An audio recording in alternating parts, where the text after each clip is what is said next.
ஜெய ஜெய சங்கர ஹர ஹர சங்கர மகாபிரிவா சரணம். அனைவருக்குமே வணக்கம். இன்றைய நாளானது 6/6/2024 வியாழக்கிழமை. இந்த ஒரு நாளில் அமாவாசை, வைகாசி மாதத்தில் வருகின்ற அமாவாசை இன்று நடக்க இருக்கின்றது. இந்த ஒரு அமாவாசை முடிந்த பின்பு நாம் குளிக்கின்ற நீரில் இந்த ஒரே ஒரு பொருளை சேர்த்து நாம் குளித்து வந்தோம் என்றால் நம்முடைய வேண்டுதல்கள் எதுவாக இருந்தாலும் கட்டாயம் நடக்குமாம். அது மட்டுமல்லாமல் நம்மளுடைய முன்னோர்களின் சாபமும் நீங்கி விடுமாம். அவ்வளவு சக்தி அமாவாசை நாளில் இருக்கின்றதாம். எனவே நீங்கள் அமாவாசை நாளில் இன்னும் சில செயல்களையும் செய்யுங்கள். ஆனால் நமது சேனலில் அமாவாசை நாளில் செய்ய வேண்டிய பரிகாரங்கள் பற்றி வீடியோக்கள் தொடுத்திருக்கிறேன். இருந்தாலும் அமாவாசை முடிந்த அடுத்த நாளில் நாம் என்ன செய்ய வேண்டும் என்பதை பற்றி இந்த வீடியோவில் நாம் முழுமையாக காண்போம்.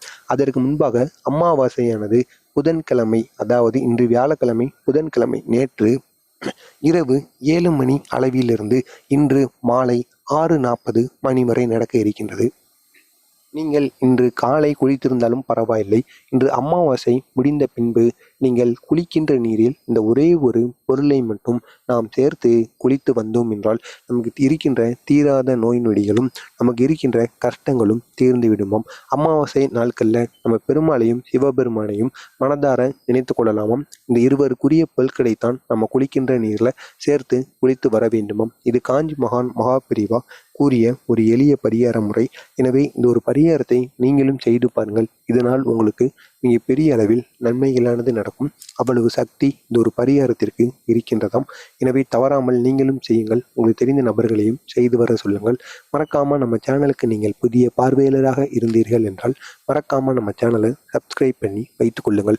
அப்பொழுதுதான் நாம் தொடர்ந்து பதிவிடுகின்ற வீடியோக்கள் அனைத்துமே தொடர்ந்து உங்களுக்கு நோட்டிபிகேஷனாக வந்து கொண்டிருக்கும்.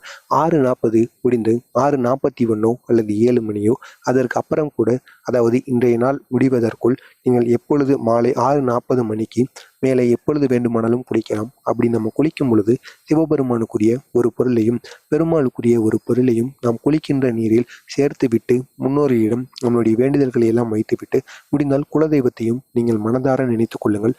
குளிக்கும் பொழுது நீங்கள் தலைக்கு குளிக்க வேண்டும். அப்படி தலைக்கு குளிக்கும் பொழுது உங்களுடைய வேண்டுதல்களோ உங்களுடைய கஷ்டங்களோ பிரச்சனைகளோ அனைத்துமே தீர்ந்து விட வேண்டும் என்பது போல நீங்கள் மனதார நினைத்து கொண்டு இந்த ஒரு செயலை மட்டும் செய்யுங்கள். நாம் நீரில் சேர்த்து கொள்ள வேண்டிய அந்த 2 பொருட்கள் என்னென்னவென்று பார்த்தோம் என்றால், முதலாவதாக பெருமாளுக்குரிய துளசி இலைகள். துளசி இலைகளை நாம் சிறிதளவு சேர்த்து கொள்ள வேண்டும். இரண்டாவது பொருளாக சிவபெருமானுக்குரிய விபூதி இருக்கல்லவா, அந்த விபூதியையும் நாம் நீரில் சேர்த்து சிறிது நேரம் கரைத்து விட்டு அதற்கப்புறமாக நாம் குளித்து வந்தோம் என்றால் நமக்கு இருக்கக்கூடிய நோய் நொடிகளும் முன்னோர்களின் சாபமும் பித்ரு சாபமும் நீங்கிவிடுமாம். மறக்காமல் இதை நீங்களும் செய்யுங்கள்.